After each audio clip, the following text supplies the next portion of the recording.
Amici di YouTube, bentornati sul mio canale Plasticolando. Nell'attesa che porti a compimento il dioramino che sto facendo dei due nani nella caverna,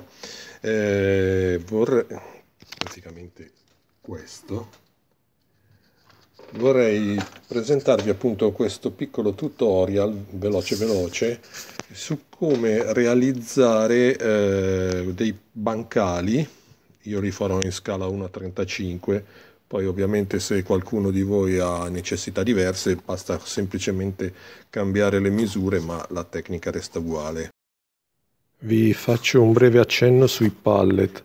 L'idea del pallet nel campo civile nacque prendendo lo spunto dall'operato dei militari statunitensi durante la Seconda Guerra Mondiale. Essi pensarono che appoggiando i rifornimenti da trasportare in Europa sulle piattaforme di legno più grandi rendesse i materiali più facilmente movimentabili, con attrezzature meccaniche.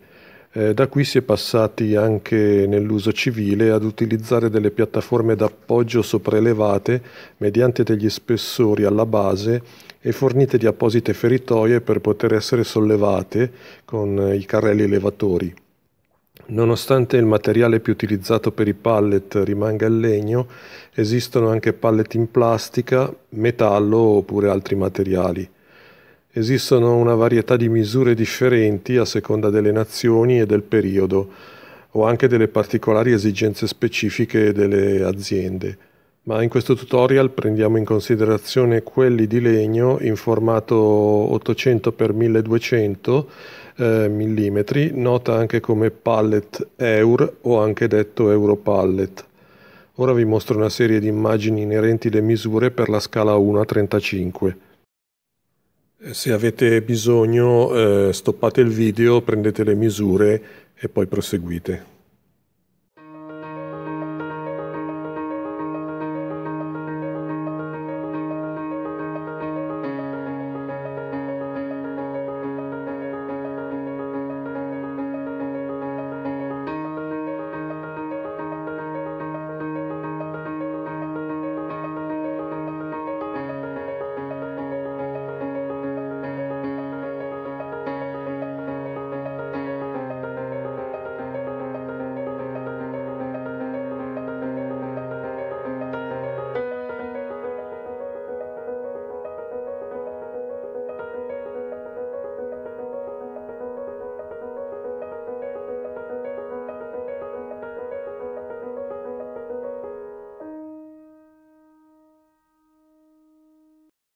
Allora, visto il riepilogo di tutti i pezzi, cominciamo dalle assi superiori, queste qui A, B e C. Iniziamo dalle assi più grosse, A e C. A è una e C ne devo fare due, però sono della stessa misura, quindi in pratica ne faccio tre. Sono lunghe 34 mm per 4 di larghezza e vabbè, lo spessore 0,6 io faccio da 1. Ovviamente le misure sono tutte arrotondate in quanto io arrotondo ovviamente a 4 mm perché ovviamente non si può se volete la precisione matematica dovete usare una stampante 3D. Allora in quel caso riuscite ad arrivare al decimi di millimetro, ma fatti a mano è praticamente impossibile. Allora, una piccola incisione leggera, molto leggera. A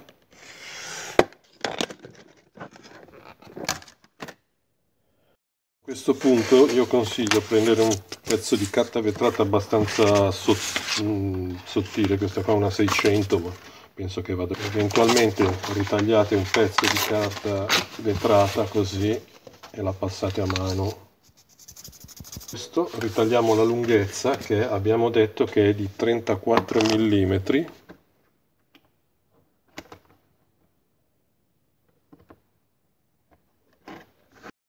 A questo punto tagliamo la lunghezza di 34 mm. Io uso il mio cutter della Amati, di cui ho fatto una recensione, sul mio canale la trovate, però potete anche usare un normalissimo taglierino. Allora, mettiamo qui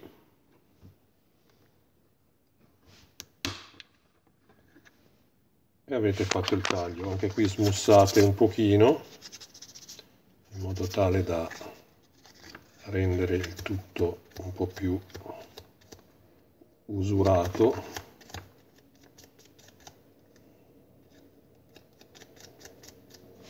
Ecco fatto. E adesso procediamo con il resto del taglio.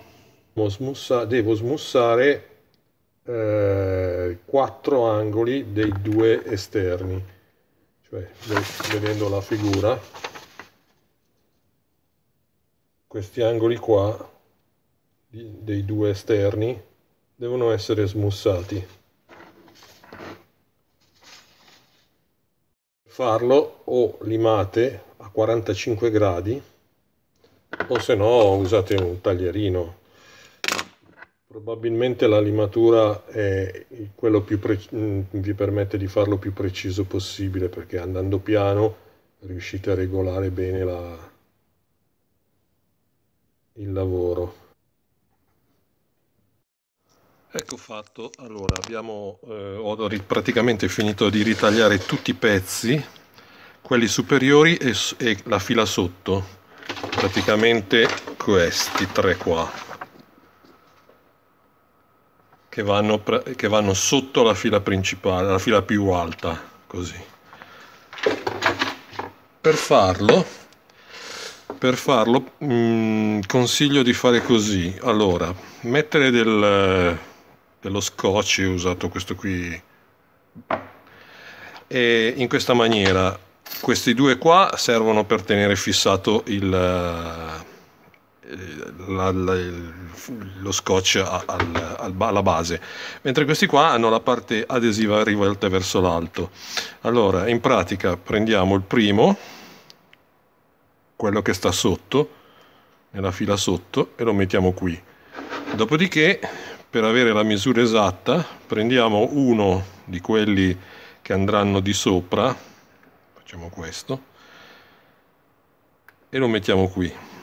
Ovviamente dobbiamo tenere conto della distanza esatta, quindi dobbiamo calcolare esattamente la metà. In questo caso, essendo di 34, facciamo 17, la metà è 17 qua, quindi la metà va esattamente qui, così.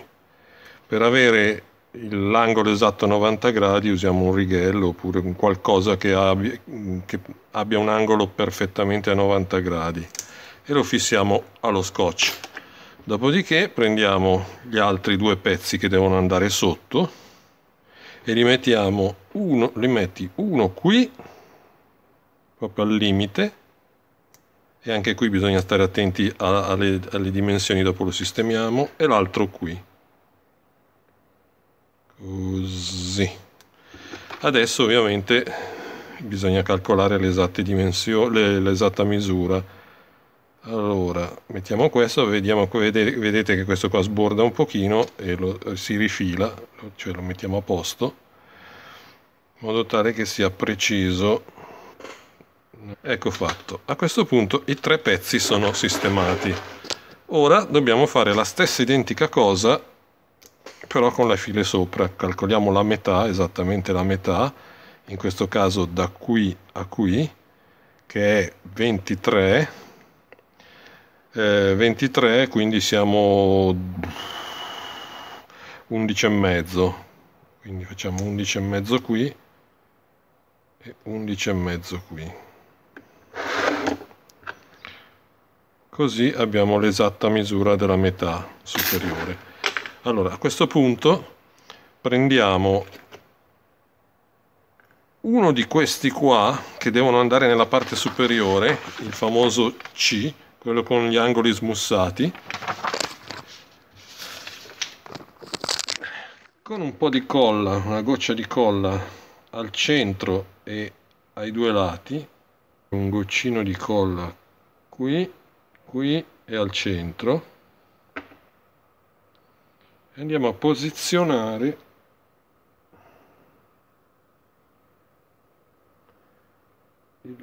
l'asse proprio così.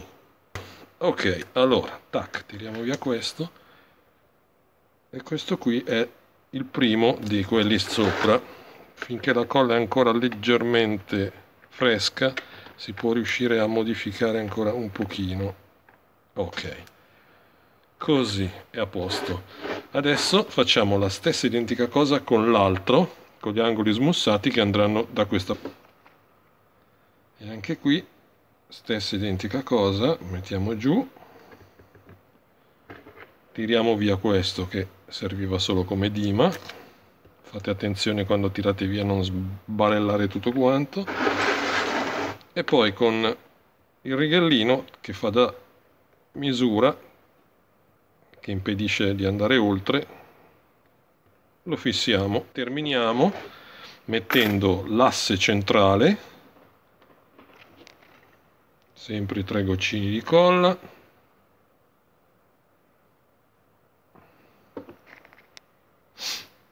qui fate attenzione alla misura che abbiamo fatto al centro, esattamente al centro, e poi mettiamo gli intermedi.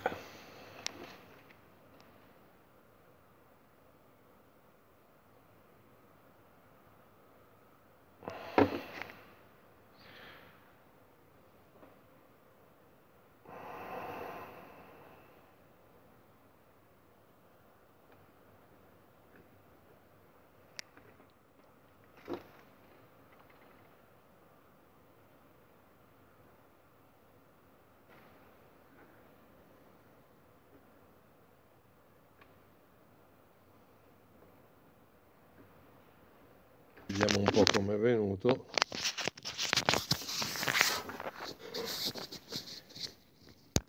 Allora, per prima cosa stacchiamo con delicatezza, ecco qua, perfetto, questa parte è quasi completata. Per quanto riguarda la simulazione dei chiodi, basta usare una punta molto sottile e senza andare troppo in profondità, basta semplicemente simulare qualcosa del genere, ecco. Fate dei forellini in modo tale che poi la vernice molto diluita potrà penetrare e simulerà la presenza dei chiodi. Le tre assi inferiori sono lunghe 34, quella centrale è larga 4 mm e quelle laterali sono da 2,8 mm di larghezza, però hanno le smussature agli angoli. Procediamo. Allora, facciamo l'asse centrale che è larga 4 mm, abbiamo detto che è 34 mm di lunghezza, sì, 34 mm di lunghezza.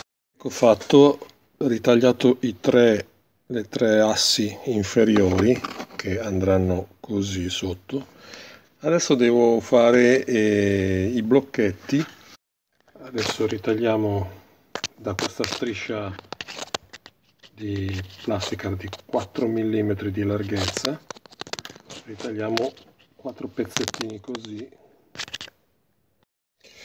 Allora, ho terminato completamente anche le assi inferiori creando i vari blocchetti. Una l'ho già attaccata e per attaccare attacchiamo anche le altre due, così completiamo il bancale completamente.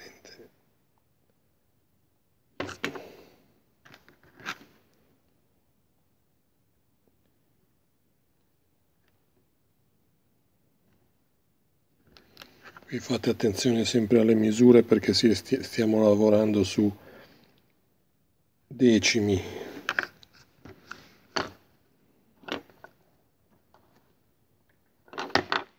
Per cui è facile sbagliare.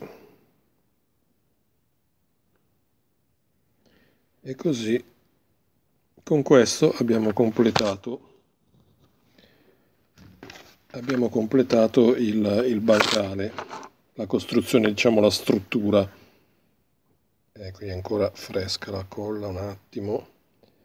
Ok, questo è per quanto riguarda un EPAL.